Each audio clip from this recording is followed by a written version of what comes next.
दोस्तों, लालच एक ऐसी आदत है जो किसी भी व्यक्ति को अंदर से खोखला बना देती है, ख़त्म कर देती है। अगर आपकी पत्नी, आपकी बीवी अगर लालची है तो इसका मतलब वो अपने जीवन से कभी भी संतुष्ट नहीं है, उसका मन नहीं भर रहा है। वह हमेशा ही अच्छे ही चाहेगी, कुछ और ही चाहेगी, चाहे उसके पास कितना भी धन हो जाए।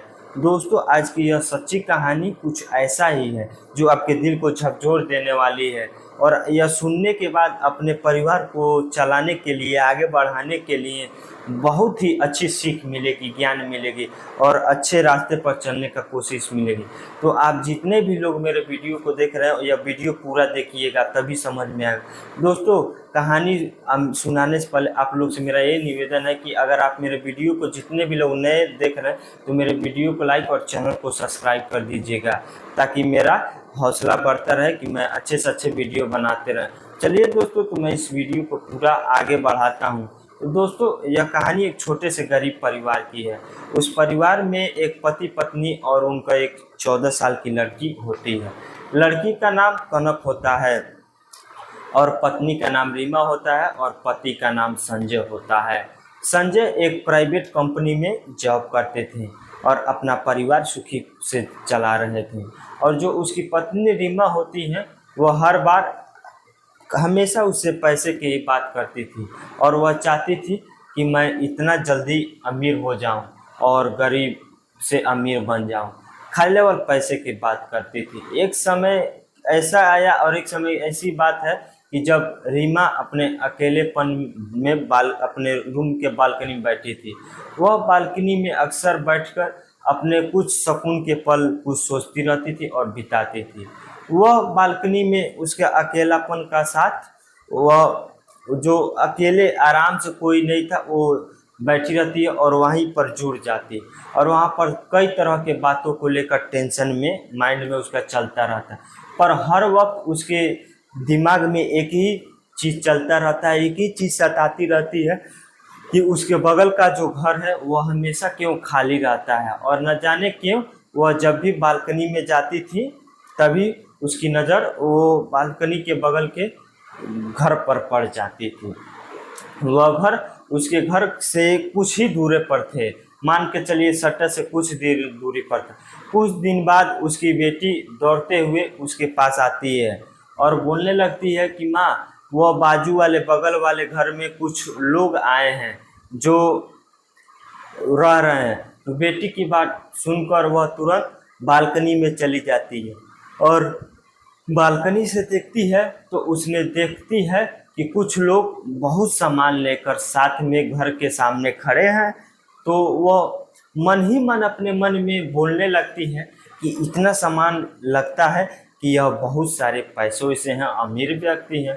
तभी उसकी बेटी उससे कहती है कि माँ, उनके पास बहुत बड़ी 2 गाड़ियाँ हैं जिससे आए हैं, और वह उस गढ़ की जो मालकिन है वह बहुत ज़्यादा खूबसूरत, ब्यूटीफुल, सुंदर दिख रही थी। और पत्नी अपने पति की ओर देखते हुए कहती है कि लगता है पड़ोसी बहुत अमीर घर के हैं और उन लोग के पास बहुत पैसा है और बहुत अमीर हैं। तो उसका पति उससे कहता है कि मैं क्या करूं, बताओ तुम दूसरों की गाड़ियां गिनना बंद करो, पैसा बंद करो, मुझे काम पर जाना है और मुझे जल्दी से आकर खाना परोसो कि मैं शांति से खाऊं। तो कुछ समय बाद जब पत्नी अपने बालकनी में बैठती है तो उसके चेहरे पर एक चमक दिख रहा था। उसके सामने वाले जो बगल वाले घर होता है वह उसका दरवाज़ा खुला होता है, जहाँ पर एक बहुत बड़ा बरामदा झूला लटका हुआ था। तो और वह उस घर में जो काम करने वाले थे वह इधर उधर चारों तरफ घूम रहे थे। और पत्नी उसकी सोचने लगती है कि यह बहुत ही अमीर घर के लोग हैं, इनके घर में कई सारे नौकर चोकर जो हैं वो बहुत लोग काम कर रहे हैं। शायद यह बहुत बड़े बिजनेसमैन, व्यापारी या कुछ धंधा होगा, चाहे इन क्योंकि नौकरी करने वाले के बाद इतना पास पैसा नहीं होगा। तो पत्नी के मन में पचासों सौ हमेशा चारों तरफ विचार ही घूमता रहता है और वह कुर्सी पर बैठकर उसी बालकनी में बैठकर उसी घर में देखती थी बरामदा में क्या हो रहा है। तो अचानक में वह सोचते सोचते उसकी आंखें सो जाती है, लग जाती है और उसे थोड़ी समय बाद नींद आ जाती है। तो कुछ समय बाद एक गाड़ी चलने की आवाज़ आती है, जिसके वजह से उसकी नींद, सोई हुई नींद खुल जाती है। और जब वो नीचे देखने लगती है तो उसने देखा कि वह बगल वाले घर में एक शानदार, बहुत अच्छी सुंदर गाड़ी रुकी हुई है उसके आगे।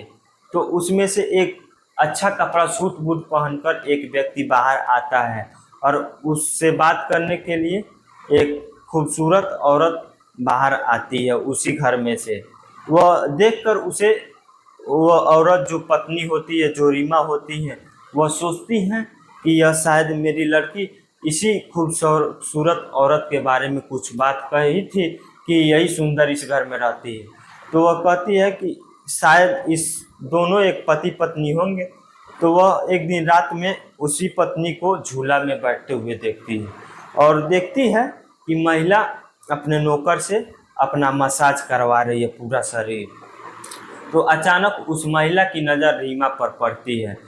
तो दोनों एक दूसरे को देखने लगते हैं, लेकिन कोई भी किसी को रिस्पांस नहीं देता है, बोलचाल नहीं करता है और देख कर ही रह जाता है। और पत्नी रीमा सिर्फ यह सोच रही थी कि उसकी कितनी अच्छी खासी जीवन बीत रही है, गुजर रही है। घर में चारों तरफ नौकर है, गाड़ी अच्छा है, धन दौलत है, किसी भी चीज़ की कमी नहीं है, अच्छे से खा पी रहे, जी रहे।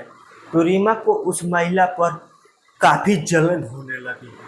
वो अपने जीवन से काफ़ी ज़्यादा तंग आ गई दूसरों की खुशी देखकर, और अपनी जो दूसरे की देखने की पन से वह काफ़ी परेशान होती है। वह यह सब सोचने लगती है कि वह औरत यानी रीमा अपने घर के अंदर रूम में चली जाती है और अंदर जाकर पत्नी रीमा अपने पति संजय से कहती है कि हमारे पड़ोसी को तुम ही देख लो, उनकी जीवन कितने अच्छे से कट रहा है, वह कितने अमीर है, कितने खुश हैं, नए नए कपड़े, नए नए गाड़ी, और उनके घूमने के लिए गाड़ी और पैसा सब कुछ है। उसका पति अपने पत्नी को कितना प्यार करता है, कितना अच्छे अच्छे कपड़ा पहनाता है, और एक जो तुम हो, जो तुम मुझसे प्यार ही नहीं करते हो। तुमने तो मुझे कभी बाहर घूमने के लिए नहीं ले गए और शाम को भी नहीं ले गए कभी, और कभी एक शॉप में से, दुकान भी से कपड़े भी नहीं खरीदे, और वह डेली नए नए कपड़े पहनते हैं, खरीदते हैं और घूमते हैं, एंजॉय करते हैं, खुश रहते हैं। इस तरफ से कहते हुए पत्नी गुस्सा होती है अपने पति पर, संजय पर। तो कुछ देर बाद संजय कहता है कि देखो, मैं डेली जॉब करने जाता हूँ, जॉब पर किसी प्राइवेट कंपनी में, इसलिए मैं तुम पर ध्यान नहीं रख पाता हूँ। यह कहते हुए अपने पत्नी को यह साबित कराने की कोशिश करता है कि वह मान ले, लेकिन वह पत्नी उसकी शांत नहीं होती है, वह बहुत हरामी रहती है। वह सुनते हुए उसकी बेटी रहती है वहीं पर, और कुछ देर बाद संजय चला जाता है। उसके बाद उसकी बेटी कनक आती है और वह अपने माँ से कहती है कि माँ, आप ही हमारे लिए सब कुछ हो, आप ही मेरी दुनिया हो, आप ही हैं तभी तो हम हैं। आप पापा को क्यों बोलती हो? पापा तो अपने काम की वजह से वो आपको कुछ टाइम नहीं दे पाते हैं।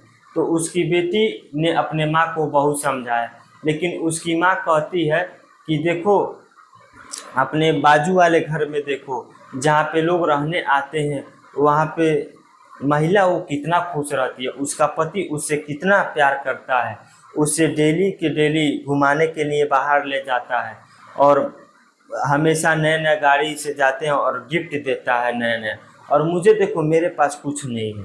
उसकी बेटी बोलती है कि माँ, आप सिर्फ उस महिला को देख रही हो, लेकिन वो देखो, उसके जो मजबूरी को नहीं आप जान रही हो, केवल उसकी खुशी को देख रही हो। शायद आपको कुछ पता नहीं है कि वह महिला अपने जीवन में खुश नहीं है, कुछ भी खुश नहीं। वह मजबूरी में सिर्फ वह यहाँ पर रह रही है उस अमीर व्यक्ति के साथ। मैं कुछ दिन से रोज़ देखती हूँ कि वह, उसका पति रात को उसे बहुत बेरहमी से मारता पीटता है, बहुत परेशान करता है, और वह चीखती चिल्लाती। और माँ, वो जो आप कहती हैं कि वह, उसका पति उससे बहुत प्यार करता था, अब आप प्यार करता है हमेशा, वह, आप यही बताओ कि वह बहुत ज़्यादा खुश है कि आप खुश हैं। तो यह बातें सुनकर संजय की पत्नी रीमा को थोड़ा एहसास होने लगता है कि इसका बेटी सही में, मेरी बेटी ठीक कह रही है। वह उसे रीमा को अपनी पत्नी की गलती को एहसास होता है और वह सोचने लगी कि उसका पति ने कभी भी उसके साथ ज़बरदस्ती काम नहीं किया और ना ही उसको कभी उसको पीटा है और ना ही कभी कुछ डांट पुकार कर बोला है। तो वह उसे हमेशा ही कभी भी उसे ऑफिस से आता है काम करने जाता है तो वो भले से टेंशन में आता है लेकिन इसको कुछ नहीं बोलता है और वह कभी भी अपना टेंशन अपने पत्नी पर नहीं निकालता, अपने बेटी पर नहीं निकालता है। वह यह सब सोचकर उसके अंदर यह बहुत लगा उसकी पत्नी को। तभी दरवाजे पर उसकी कि किसी टनटनाने की आवाज़ आती है तो उसके बेटी ने दरवाज़ा खोला तो उसने देखा कि उसके पापा तो घर पे आए हैं। तो उसके पापा अंदर आते हैं और उसकी बेटी कनक और उसके पत्नी के लिए रीमा के लिए दो गिफ्ट लाते हैं और उसकी बेटी बहुत खुश होती है कि पापा ने मेरे लिए गिफ्ट लाया है। तो उसके पापा बोलते हैं उससे अपने लड़की से यानी कनक से, बेटी गिफ्ट खोलो देखो क्या है इसमें। तो जब उसकी बेटी गिफ्ट खोलती है तो वह देखती है कि उसमें सुंदर सा डेस्क होता है तो वह उसकी बेटी उसे देखकर खुश हो जाती है। तो जब दूसरा गिफ्ट खोलते हैं दूसरा तो वो अपने पत्नी से कहता है कि तुम भी अपना गिफ्ट खोलो। तो वो अपना गिफ्ट खोलती है तो उसमें उसमें बहुत सुंदर सा साड़ी होता है तो वह भी बहुत खुश से प्रसन्न हो जाती है। तो उसके बाद उसका पति यानी संजय कहता है कि देखो मैं दिखावा नहीं करता हूँ, दिखावा का प्यार नहीं करता, लेकिन सच बोलूं तो मैं तुमसे बहुत प्यार करता हूँ, अपने ज़िंदगी में से नहीं प्यार करता जितना तुमसे प्यार करता हूँ और हमेशा तुम्हारे भलाई के लिए ही सब कुछ करने की कोशिश करता हूँ, लेकिन तुम मानती हो। ना तो तुम्हें मारता हूँ, ना तो तुम्हें गाली देता हूँ, ना तुम्हें ज़बरदस्ती करता हूँ। तो दोस्तों यह बातें सुनकर उसकी पत्नी जो रीमा होती हैं उसकी आंखें भर आती हैं और वह अपने पति को बहुत केयर करने लगती है और उसे गले लगाकर रोने लगती है कि मैं आपको गलत मानती थी। तो और कहती है कि मैं आपको बहुत बड़ा भूल करती और मैं बहुत गलती करती थी और मैं लालच भरी औरत थी और मैं कोशिश करती थी कि जब मेरे पति के पास पैसा रहेगा तभी मैं अच्छे से जीवन काट पाएंगे और वह मेरी ज़िंदगी में बड़ी खुशी नहीं थी। लेकिन अब मुझे समझ आ गया कि ज़िंदगी में ज़्यादा पैसा रखना सही नहीं है, ज़्यादा पैसा रखने के बाद भी अपने जीवन में खुश नहीं रह पाते हैं। तो इसलिए खुशी रहने के लिए पैसा मायने नहीं रखता है, तो अपने ज़िंदगी में खुशी है यही बहुत मायने रखता है, खुशी पैसों से नहीं खरीदी जा सकती। तो दोस्तों उस पत्नी को अमीर और गरीब होने का फर्क समझ गया और वह सुधर गई और वह सोचने लगती है कि अमीर से खुश नहीं होता और साथ ही खुशी भी जरूरी, मेन बात खुशी होती है, पैसा कितना भी रहे लेकिन खुशी नहीं रहे तो कुछ भी नहीं। तो दोस्तों उसकी पत्नी समझ जाती है और समझदार हो जाती है और वह खुशी से रहने लगते हैं। तो दोस्तों आप लोग को इस कहानी से यह सीख लेनी चाहिए कि जो व्यक्ति हमेशा पैसे के लिए भागते रहते हैं वह ज़िंदगी में कभी खुश नहीं रहते। भले से वो अमीर है, गाड़ी है, पैसा ऐसा, लेकिन वो अपने ज़िंदगी में खुश नहीं है और अपने पास जितना रहना चाहिए, गाड़ी हो चाहे साइकिल, उसी में खुश रहना चाहिए और उसी में चार लोग के सामने बोलना चाहिए मेरे पास साइकिल है, मेरे पास गाड़ी है, उसी में खुश रहना चाहिए। अगर आपके पास आज गाड़ी है, साइकिल है तो कल गाड़ी भी हो सकता है। खुश रहें तब अच्छे मन से काम करें, पूरे मन लगन से काम करें और दूसरों की पैसा देखकर, दूसरों की धन दौलत जायदाद देखकर कभी भी मत हैरान रहें, कभी भी उसको देखकर गलत ना समझें उसके पास है। अगर आप संघर्ष करते हैं, मेहनत करते हैं तो आपके पास भी कल उससे अगर अच्छा काम करते तो उससे भी आगे बढ़ सकते हैं। तो दोस्तों ऐसे ही और कहानी देखने के लिए मेरे वीडियो को लाइक और चैनल को सब्सक्राइब कर दीजिएगा और देश विदेश की जानकारी पाने के लिए, सब देश जानकारी पाने के लिए मेरे चैनल को सब्सक्राइब और वीडियो को अपने दोस्तों के पास और दूसरों के पास शेयर कीजिए ताकि नए वीडियो आए तो आप लोग को नोटिफिकेशन मिलता रहे। मिलते हैं अगले वीडियो में, तब तक के लिए जय हिंद, जय भारत, धन्यवाद। आप सभी को इतना सारा प्यार देने के लिए मेरा सादर बड़ा प्रणाम।